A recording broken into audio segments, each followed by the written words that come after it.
Nah, ini ada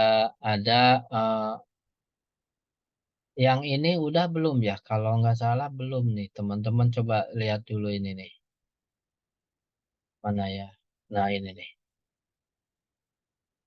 Nah, ini udah belum?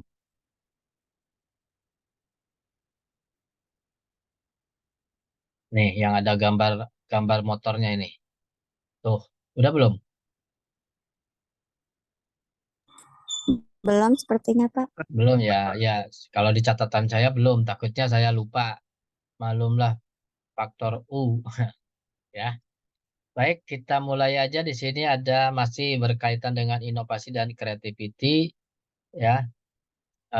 Di sini ada apa namanya kreativitas dan inovasi dalam berwirausaha. Nah, ini ada sebagai contoh di sini motor yang dibentuk kayak sapi ini kreativitas sebetulnya ya. Cuman apakah itu terrealisasi atau tidak tergantung dari inovasi dan kreativiti orang itu tersendiri ya. Kemudian di sini ada ting atau gambarkan dua garis lurus melintang pada jam dinding sehingga jumlah angka-angkanya sama untuk setiap bagiannya. Nih, kira-kira siapa nih yang bisa? Jadi ada dua garis yang apa? Yang dua garis tapi jumlahnya sama. Ini eh, namanya kita kreatif ya, berpikir kreatif ya. Jadi kita mencoba apa kayak teka-teki atau mungkin teman-teman pernah lihat teka-teki sulit yang di hostnya Cah Lontong. Nah, itu juga menunjukkan kreativiti seseorang. Jadi, apa namanya, bagaimana caranya supaya eh, suatu kata itu nyambung. Ya, walaupun memang kadang-kadang karena ini di Cah Lontong itu lawak, jadi ya memang eh, bukan yang sebetulnya, tapi memang itu nyambung. Bagus juga, itu kreatif juga ya. Ide kreatif itu yang bikin kreatornya. Jadi kalau di sini gambarkan dua garis lurus melintang pada jam dinding, sehingga jumlah dari angka-angkanya sama untuk setiap bagian. Jadi kalau saya klik di sini, klik, nah ini ada setiap bagian jumlahnya sama ya. Jadi yang ini jumlah 11 tambah 12 jadi 23, 24, 25, 26. 10, 10 sama ini 19, 26. Ini juga 26. 8, 15 tambah ini itu 26. Jadi ini 26, 26, 26. Nah ini bentuk contoh creativity ya. Jadi kita mengolah otak kita supaya berpikir muter. Jadi pikiran kita gimana nih? Nah, ini ya contoh yang sederhana. Apakah apakah yang terkait dengan manusia yang dapat saudara identifikasi? Nah, di sini kan secara sepintas kan ada gambar ini apa penemu apa gitu ya. Nah, di sini kan ini telinganya padahal ini gambar putri juga kalau kita ini ya.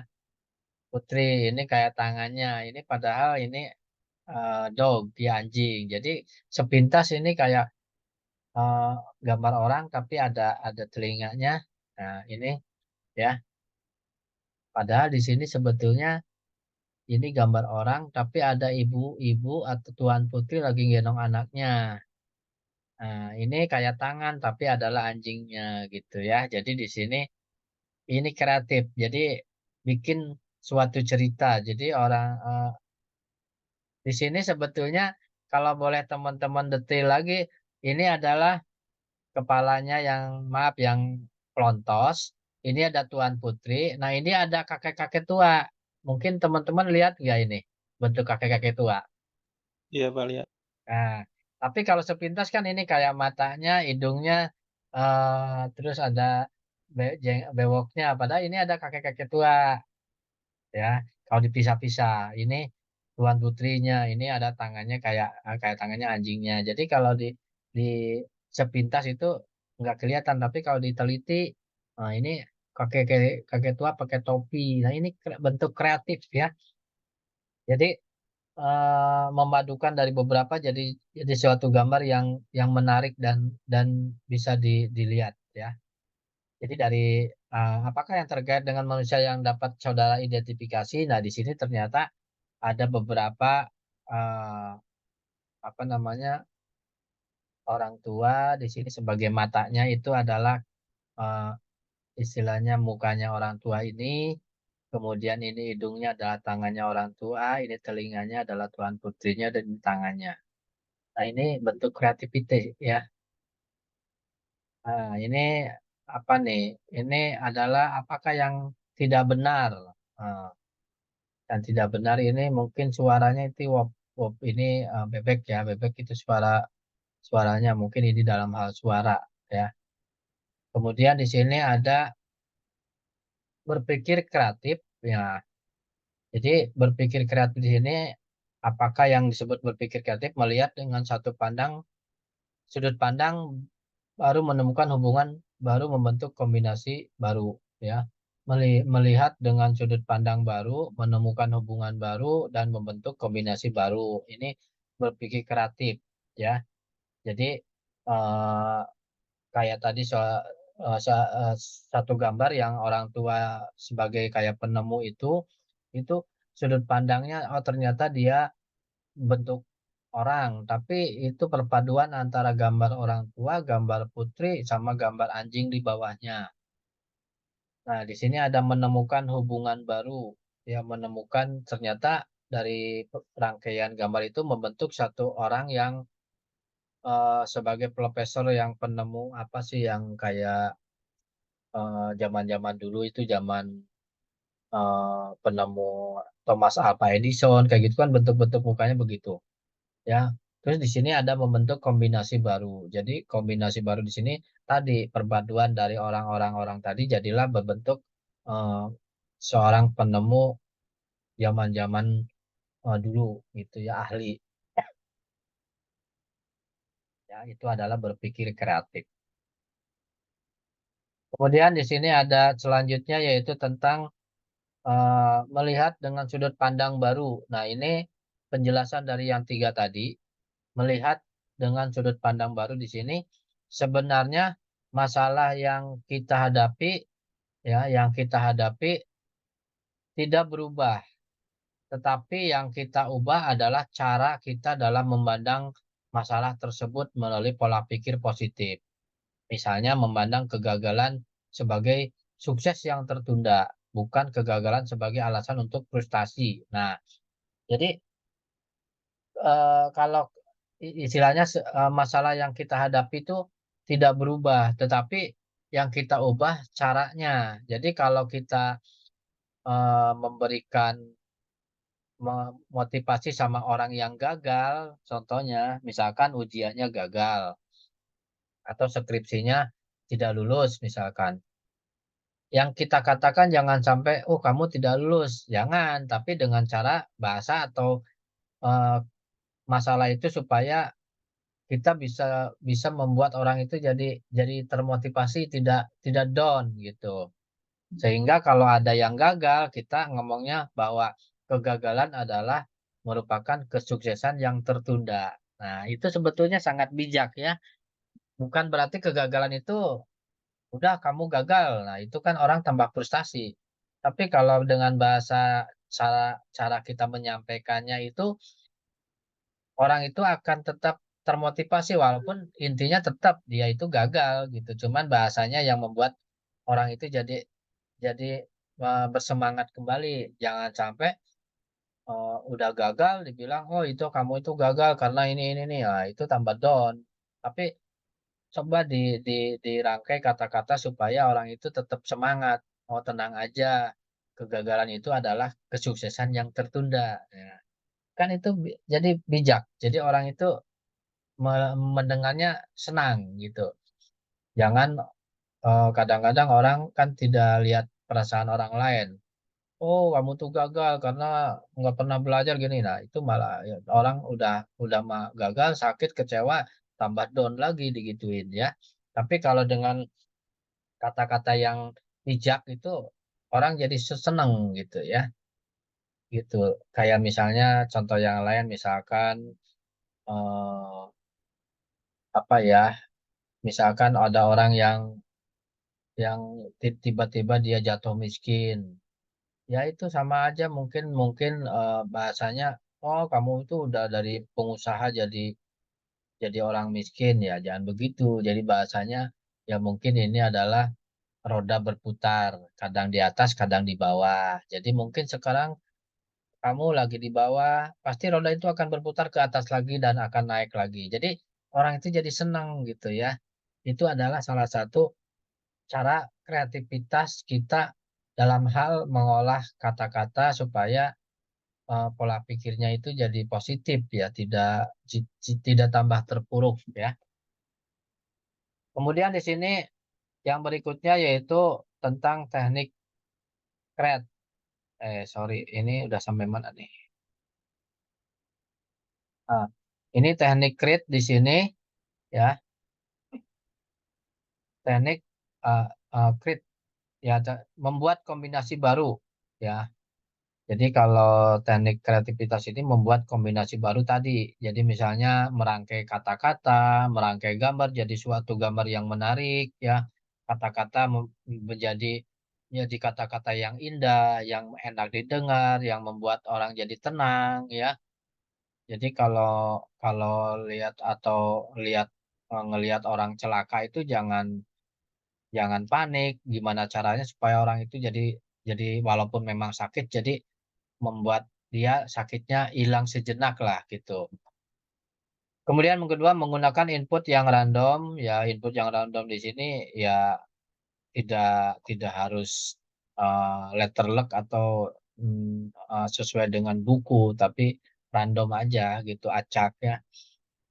Membuat eliminasi menggunakan alternatif, ya menggunakan alternatif di sini cara-cara yang misalkan mau ke kampus ternyata di situ macet, ya alternatifnya apa? Apakah bisa lewat yang jalan satunya atau bisa kuliahnya jadi lewat online atau eh, ada alternatif di sini ada pilihan yang minimal tidak harus sama tapi mendekati lah misalnya kita mau outing kelas ternyata di rumah makan ini mahal carilah yang sejenis tapi yang agak murah dikit nah itu alternatif ya jadi bikin pilihan orang itu kayak misalkan gini, kita janji sama orang, nanti ketemu bisa nggak di atas jam 5 misalkan. Kan orang nggak jelas, tapi dikasih alternatif. Bisa nggak ketemu di atas jam 5 kalau antara jam 6 sampai jam 7 atau jam 7 sampai jam 8. Nah, orang ada alternatif, ada pilihan. Ya. Kemudian yang kelima mencoba cara pikir yang terbaik. Tadi yang terbaik di sini sama dengan kita alternatif atau ngasih solusi. Ya sudah, kayak saya sebagai sekretaris eksekutif ALC, kalau ada event yang dosennya ternyata tidak bisa, padahal udah dibikin schedule, misalkan tanggal tanggal 21, ternyata satu hari sebelumnya dia ngasih ngasih tahu bahwa tanggal 21 nggak bisa. Ya, cara yang terbaik kita, saya menggunakan ya sudah kalau sekarang nggak bisa, kira-kira Bapak itu kapan yang bisanya antara tanggal sekian sampai tanggal sekian? Silakan pilih waktu yang. Jadi secara tidak langsung kita menggiring dia tidak kemana-mana gitu. Jadi harus jelas yang terbaik ya. Jangan sampai. Jadi kira-kira Bapak bisanya kapan? Nah, paling jawabannya kapan ya? Ya nggak jelas kan, gantung. Tapi kapan antara tanggal 1 sampai 5 itu tanggal mana satu yang Bapak bisa? Satu tanggal yang Bapak bisa yang mana? Oh, saya bisa tanggal 4. Nah, berarti kan itu dibatasi, nggak kemana-mana. Tanggalnya antara tanggal 1 sampai tanggal 5 gitu.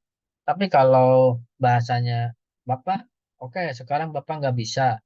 Kira-kira Bapak bisanya kapan ya? Nah, kalau udah pertanyaan gitu, bingung. Kita jadi melebar. Bisa iya dan bisa enggak. Tapi kalau ada pembatasan, makanya kalau Pak Rejas selalu ngasih apa semacam pilihan itu beliau begitu. Oke, tanggal sekian nggak bisa outing kelas. Kira-kira antara tanggal sekian sampai tanggal sekian mana yang bisa? Suara terbanyak mana? Nah, itu dikasih pilihan. Jadi nggak keluar konteks itu gitu. Ya. Kemudian yang keenam ada kasus ekstrim di sini ya. Dalam arti ekstrim di sini itu dalam hal-hal tertentu yang memang tidak bisa dibicarakan dengan baik-baik ya. Ya bisa dijadikan suatu alasan misalnya kita ada senggol-senggolan di jalan motor ternyata ribut di istilahnya bicara baik-baik tidak bisa ya udah kita main eh, jalur hukum aja kita. Nah itu ekstrim ya. Jadi karena mencoba berpikir pakai alternatif tidak mempan atau tidak bisa, sehingga ya udah kita pakai jalur hukum aja mana yang benar dan mana yang enggak nanti kita selesaikan di kantor polisi misalnya. Nah itu adalah ekstrim ya. Tergantung kita mau menyampaikan dan audiennya gimana. Ya, baik kita lanjut di yang berikutnya yaitu tentang teknik visual thinking. Nah, jadi kalau kalau apa dalam teknik visual atau visual berpikir di sini teman-teman harus sekarang kan udah ada bahasa ATM. ATM apa sih? Amati, tiru, modifikasi. Jadi eh, kalau melihat sesuatu itu misalnya teman-teman dalam hal bisnis ATM aja. Kenapa eh, toko itu warung itu kok maju? ATM aja. Amati, ditiru, baru modifikasi boleh ya. Kita tidak melanggar aturan. Nah, kayak skripsi. Nah, misalkan skripsi teman-teman itu berkaitan dengan kualitas pelayanan. Ternyata ada skripsi yang hampir sama judulnya misalkan. Ya amati aja, tiru aja, tapi dimodifikasi. Jadi terlepas terlepas dari eh, yang namanya plagiat. Karena kalau amati, tiru dan tidak dimodifikasi itu teman-teman masuknya ke plagiat, ya. Hmm. Masuk ke plagiat gitu. Jadi eh, kemudian yang ada NN di sini Niten, Neroke dan Nambahi itu bahasa Sunda sebetulnya ya. Jadi Naroke itu bahasa-bahasa inilah itu nggak terlalu ini ya. Yang jelas di sini ada ATM, amati, tiru dan eh, apa namanya modifikasi ya. Silakan sampai di sini teman-teman ada yang ditanyakan dulu sebelum kita lanjut. Silakan. Ya, ada yang ditanyakan sambil kita diskusi karena kalau tidak diskusi teman-teman kadang-kadang ini.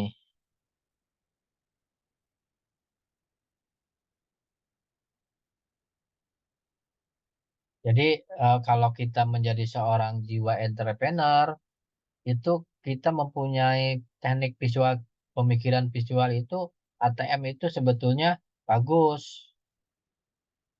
ya. Jadi kita amati aja gitu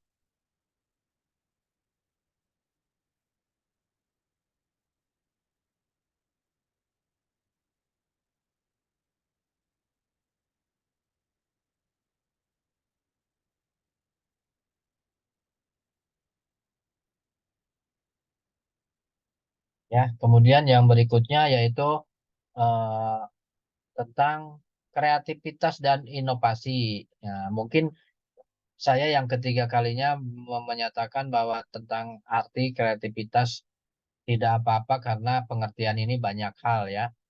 Jadi kreativitas di sini kemampuan untuk mengembangkan ide baru dengan cara baru dan dalam memecahkan masalah dan menemukan peluang. Thinking new thing, nah yang kemarin sudah dijelaskan. Jadi mengembangkan ide baru dengan cara-cara baru dan memecahkan suatu masalah sehingga menemukan suatu peluang ya. Sedangkan inovasi kemampuan untuk menerapkan creativity yang kemarin dijelaskan bahwa inovasi di sini menerapkan creativity yang ada dalam rangka memecahkan suatu masalah, ya. Jadi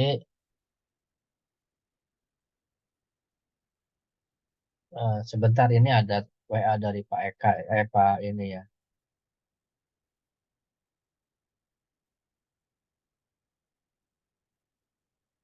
Sebentar Pak Reja WA.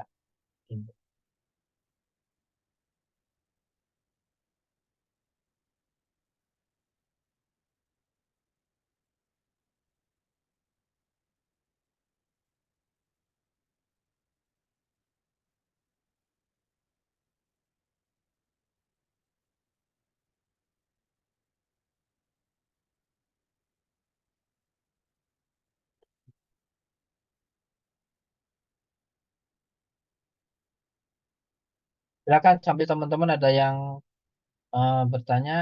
Ini saya lagi membalas dulu WA Pak Reja ini ada.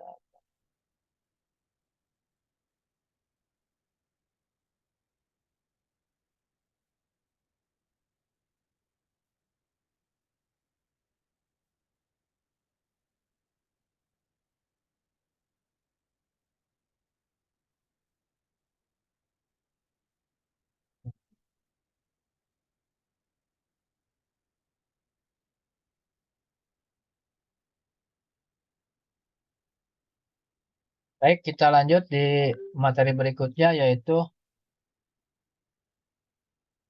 masih ini ya.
Kemudian yang berikutnya yaitu tentang apa itu kreativitas? Live it or not. Nah, di sini sebatang besi nilainya $5, sepatu kuda nilainya 10 ini. Kemudian jarum jarum nilainya sekian. Kemudian per jam nilai sekian. Ini adalah eh, bentuk bentuk creativity ya. Ini kreativitas nih. Jadi dari sebatang besi itu kan hanya $5. Tapi kalau udah dibentuk jadi sepatu kuda bisa jadi 10,5 karena kan ada dibentuk gambar kapal kuda. Kemudian jarum ya dibikin jarum nilainya sekian. Per jam nilai sekian. Nah, ini hanya kreativitas aja. Jadi kalau dari sebatang besi diolah menjadi apa nih gambar apa ini ya? Gambar kayak lingkaran ini dari besi sehingga nilainya akan berkurang. Sorry, bertambah. Jadi dengan adanya ini maksud dari gambar ini dengan adanya kreativitas ya. Jadi kita akan bisa mempunyai sebentar ini Pak Reja.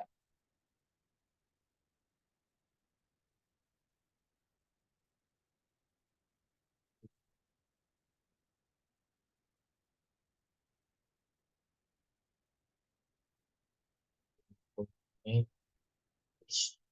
bentar ya, hu.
Ya, jadi intinya bahwa dengan adanya kreativitas kita mempunyai nilai jual yang tadinya kayak kemarin saya cerita, kalau kita ngejual singkong bentuk batangan dari tanah langsung dicabut diambil dari pohonnya langsung dijual itu harganya akan murah. Tapi dengan adanya kreativitas diolah jadi keripik dengan rasa berbagai macam rasa, ada barbecue, ada rasa rasa ini, rasa itu sehingga nilainya akan bertambah besar. Ya, itu adalah kreativitas. Nah, kemudian di sini, nah ini ada kreatif juga, ya. Di sini ada eh, apa namanya nih semangka. Yang semangka itu kan biasanya bulat, tapi dengan adanya kreativitas dari petani yang dibikin kotak, waktu zaman masih dia kecil jadi bikin kotak, dibikin gambar begini, dibikin kayak apa namanya itu segitiga eh, piramid gitu akan membuat menarik. Ini kan kotak-kotak jadi menarik ya. Nah, di sini kayak contoh di sini ada gambar apa nih semangka yang kayak gambar ini nih apa kayak gambar gini ya sehingga itu membuat kreatif ya karena kalau semangka ini kalau di waktu masih kecil terus dibentuk dijadikan kotak itu ada cetakannya jadi kotak jadinya atau mungkin bisa bisa segitiga begini ya ini kreativitas jadi menarik orang gitu ya. Nah, di sini tuntunan kreativitas dalam bisnis masa kini. Kreatif diperlukan oleh setiap pengusaha agar lebih unggul dibandingkan para pesaing yang dapat mempertahankan eksistensi usaha. Maka berupaya mencari sesuatu yang baru ya dan mengembangkan apa yang sudah ada agar menjadi lebih baik. Nah, itu adalah kreativitas ya. Jadi dari memerlukan jadi seorang pengusaha itu harus mempunyai kreativitas. Kenapa orang itu usahanya berhasil? Karena dia mempunyai ide kreatif yang tinggi, ya. Coba aja sekarang dalam hal minuman aja, ya. Dalam hal minuman aja.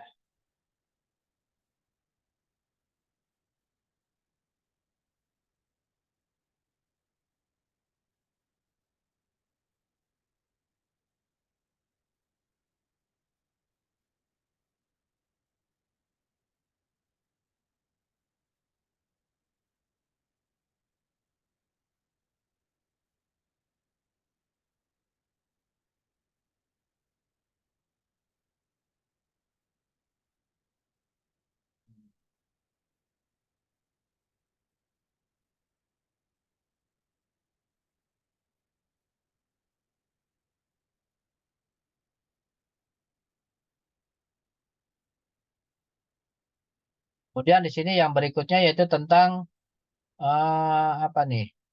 Memodifikasi, memodifikasi sesuatu. Jadi ada tipe tipe kreativitas menurut para peneliti, ya. Memodifikasi sesuatu yang sudah ada. Proses ini menggunakan berbagai cara baru atau menjadikan sesuatu menjadi lebih berguna bagi orang lain. Nah, ini memodifikasi ya. Jadi dimodifikasi dari yang tadinya kayak tadi misalnya semangka yang hanya bulat saja dibikin modifikasi jadi kotak ya. Kemudian membuat atau menciptakan yaitu proses pembuatan membuat sesuatu dari yang tidak ada menjadi ada. Ini jadi kreativitas yang menciptakan barang yang ada ya.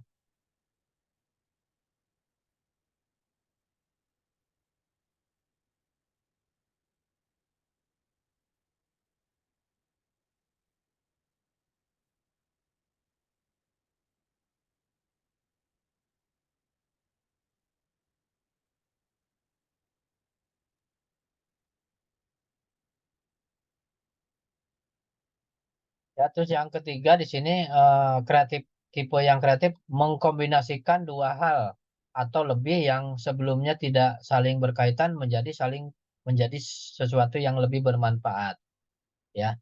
mengkombinasikan dua hal atau lebih yang sebelumnya tidak saling berkaitan menjadi lebih bermanfaat. Ya, ini contohnya banyak lah, kayak misalnya apa ya? eh, Kalau dalam hal makanan aja, mungkin dalam hal minuman, kopi ada toppingnya boba misalnya, atau kopi ada cincau ya. Kemarin saya baru beli cincau ada dikasih atasnya es krim. Nah, itu ada sesuatu yang berbeda, tapi membuat menjadi bermanfaat di sini menjadi orang tertarik beli. Kalau hanya cincau dikasih gula aja kan udah nggak aneh. Tapi kalau cincau dikasih gula, dikasih eh, apa es krim itu sesuatu hal yang baru, tapi itu tidak mengurangi rasa cincaunya, tapi akan lebih enak daripada cincau sama gula aja. Nah, itu adalah tipe creativity menurut para peneliti. Jadi bisa memodifikasi, bisa menciptakan atau mengkombinasikan dua hal yang berbeda tapi lebih bermanfaat, lebih mempunyai nilai jual, ya. Pendorong dan penghambat kreativitas. Di sini ada pendorong kreativitas, perubahan sikap, melanggar aturan, ya, memeriksa asumsi, ya, kemudian mampu menyalurkan stres, yaitu adalah pendorong kreativitas, ya. Tidak mengambil resiko, yakin kalau itu kreatif dan menggunakan imajinasi dan intuisi. Intuisi itu semacam apa ya? Keadaan yang serba mendadak, ya. Sedangkan penghambat kreativitas sikap negatif, taat pada aturan. Maksudnya taat pada aturan di sini bukan berarti kita melanggar aturan itu menjadi kreatif. Melanggar aturan di sini misalnya produk itu eh, aqua misalnya. Kita tidak punya kreatif, ya tidak melanggar aturan tuh ya tetap aja bentuknya kayak gitu. Tapi kalau melanggar aturan di sini ya dirubah, di kreativitas jadi gimana gitu, ya. Tapi di sini membuat asumsi takut gagal itu akan menghambat kreativitas. Stres yang berlebihan, berkeyakinan bahwa diri sendiri tidak kreatif, terlalu mengandalkan logika. Nah, ini akan menghambat. Jadi kalau sesuatu yang bisa menghambat ke kreativitas ini tadi membuat asumsi, oh kalau ini begini nanti ini begitu, kalau ini begini nanti begitu, ya itu negatif, ya. Takut gagal, aduh nanti kalau kita punya kreatif ini nanti laku nggak ya, laku nggak, nah itu. Kemudian keyakinan bahwa itu sendiri tidak kreatif, ya, siapa tahu barang kita udah ada yang duluan yang bikin, nah itu udah hal-hal yang kayak gitu dibuang, ya. Jadi harus harus berani, ya. Jadi siapa tahu memang produk kita itu belum ada yang punya. Kalau toh ada yang punya juga tidak masalah. Yang penting kita tidak meniru punya dia, gitu. Makanya menggunakan ATM, ya. Amati, tiru dan eh, apa tuh T-nya? Amati, tiru dan apa tuh? ATM, me apa ada Modifikasi. Modifikasi. modifikasi. Modifikasi. Nah, itu boleh. Jadi teman-teman boleh kalau segala sesuatu sih pakai ATM boleh. Tapi kalau tidak ada modifikasi tidak boleh karena itu adalah plagiatisme. Ada hukumnya, ada sanksinya, kurungan 6 bulan penjara atau denda 50 juta. Itu jadi kalau teman-teman nanti semester 7 udah mulai bikin skripsi, jangan menjadi seorang plagiatisme, plagiat, tidak boleh. Nanti setelah teman-teman lulus, misalkan, ini contoh ya, contoh yang nyata. Saya punya kawan itu rektor Universitas Swadaya Gunung Jati, namanya Profesor Dr. Jakaria Mahmud. Nah, si Pak Jakaria Mahmud itu doktornya itu udah 10 tahun. Nggak nyampe deh, baru 8 sampai 9 tahun. Ya, saat itu, kalau sekarang udah 10 mungkin. Nah, ternyata ada orang yang nggak suka sama teman saya itu. Ya, entah itu ada masalah dendam pribadi atau apalah gitu. Jakaria Mahmud. Akhirnya diteliti-teliti dianalisis ternyata S3-nya dia doktornya itu disertasinya dapat nyontek dari eh, disertasi orang Amerika. Itu dia udah menyandang gelar doktornya adalah 8 tahun. Sedangkan yang dia contek itu eh, udah lulus dari Amerikanya itu udah 5 tahun. Berarti kan baru ketahuan udah 8 tambah 5 13 tahun baru ketahuan. Apa yang terjadi? Gelar doktornya langsung dicopot. Nah, itu salah satu contoh yang nyata bahwa kalau kita menjadi seorang plagiat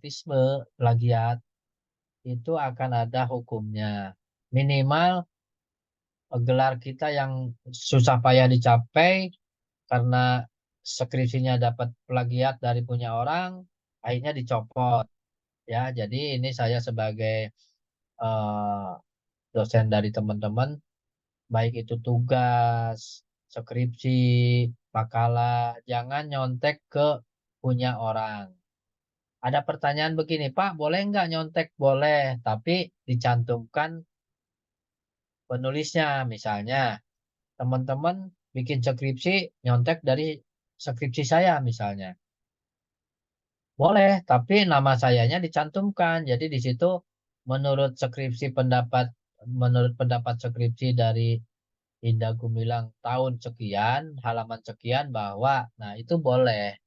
Jadi teman-teman terhindar dari plagiat. Tapi kalau langsung menurut saya bahwa eh, biaya overhead pabrik itu adalah ini, nih. Padahal itu nyontek dari skripsi saya itu nggak boleh.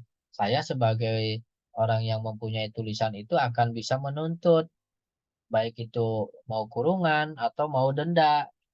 Ya, kalau tidak bayar denda dikurung, kalau tidak mau bayar kurung didenda. Nah, itu ya. Jadi kalau nanti teman-teman bikin skripsi jangan jadi plagiatisme. Harus betul-betul murni. Kalaulah mau pakai pendapat orang, pendapatnya atau nama orang itu dicantumkan dalam daftar pustaka atau di bawah footnote di bawahnya, ya. Oke, sampai jam berapa Pika biasanya atau Arif?